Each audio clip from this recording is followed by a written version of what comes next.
जयंत कौन था? जयंत ने श्री राम और सीता के साथ क्या किया था और उसका परिणाम क्या हुआ? आज हम इस वीडियो के अंदर यही जानेंगे। यह उस समय की बात है जब भगवान श्री राम को 14 वर्षों का वनवास मिला हुआ था। उस समय वे अपनी पत्नी सीता व भाई लक्ष्मण के साथ चित्रकूट में रह रहे थे। एक दिन भगवान श्री राम माता सीता के साथ अपनी कुटिया के बाहर उनकी गोद में सर रखकर लेटे थे। तब इंद्रपुत्र जयंत को एक शरारत सूझी। वो उसने कौवे का रूप धारण कर लिया। वह कौवा बनकर उनकी कुटिया के पास आया। वह विचरने लगा। जयंत की उद्दंडता तब हुई जब उसने माता सीता के पांव में चोंच मारी। माता सीता के द्वारा उसे बार बार हटाने का प्रयास किया गया, लेकिन उसने चोंच मारनी जारी रखी। इसके कारण माता सीता के पैर से रक्त बहने लगा।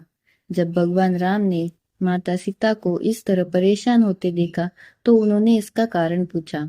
माता सीता ने उन्हें अपना पैर दिखाया व कौवे के द्वारा परेशान करना बताया। भगवान राम कौवे की इस हरकत से अत्यंत क्रोधित हो गए।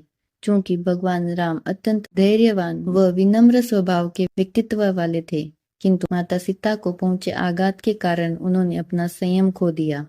उन्होंने उसी समय अपना ब्रह्मास्त्र निकाला व उस कौवे पर चला दिया। भगवान श्री राम के द्वारा ब्रह्मास्त्र का प्रहार करने पर इंद्रपुत्र जयंत वहां से भाग गया, लेकिन ब्रह्मास्त्र ने उसका पीछा नहीं छोड़ा। वह अपने प्राण बचाकर तीनों लोकों में दौड़ा, किंतु कोई भी उसे नहीं बचा सका। अपने पिता के देवलोक में भी किसी के अंदर उसे बचाने का साहस नहीं था। तब नारद मुनि ने उससे कहा कि उसे केवल प्रभु श्री राम ही बचा सकते हैं। तब जयंत भागता हुआ वापस चित्रकूट उसी कुटिया में आया। वह भगवान श्री राम के चरणों में गिर पड़ा। उसने अपने अपराध के लिए भगवान श्री राम से क्षमा भी मांगी। तब भगवान राम ने उसे ब्रह्मास्त्र को अपना कोई अंग देने को कहा। तब जयंत के कहने पर प्रभु श्री राम ने उसकी दाईं आंख फोड़ दी। वो उसे क्षमा कर दिया। बाल लीला करते हुए एक दिन प्रभु श्री राम लखन जी के साथ पतंग उड़ाने का खेल खेल रहे थे। साथ में अपने बाल रूप से श्री बजरंगबली जी भी थे। पतंग उड़ाते उड़ाते इंद्रलोक तक जा पहुंचे, जहां इंद्रपुत्र जयंत की पत्नी ने वह अद्भुत पतंग देखी। पतंग देखकर उसने मन में विचार किया, जिसका पतंग ऐसा है वह पुरुष कैसा होगा। यह विचार कर हंसते हुए उसने पतंग पकड़ ली।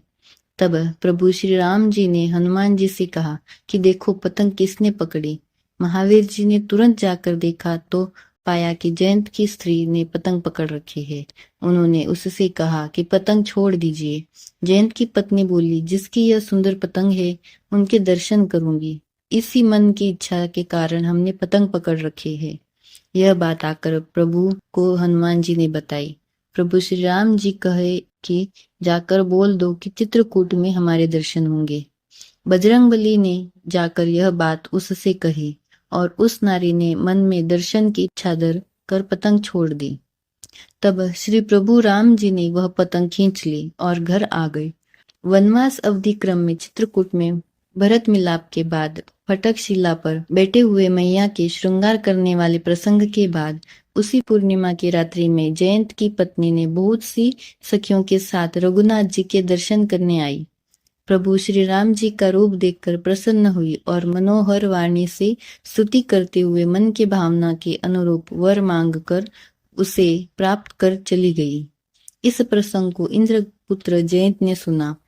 इस पूरे घटना को सुनने के बाद जयंत ने यह प्रतिज्ञा ली कि मैं इस बात का बदला जरूर लूंगा समय आने पर, क्योंकि इसके कारण ही हमारी पत्नी मोहित हुई है। इस प्रतिज्ञा की पूर्ति और बदले की भावना से ही जयंत ने प्रभु श्री राम जी की पत्नी मैया सीता जी पर चरणों और चोंच से वन में प्रहार किया था।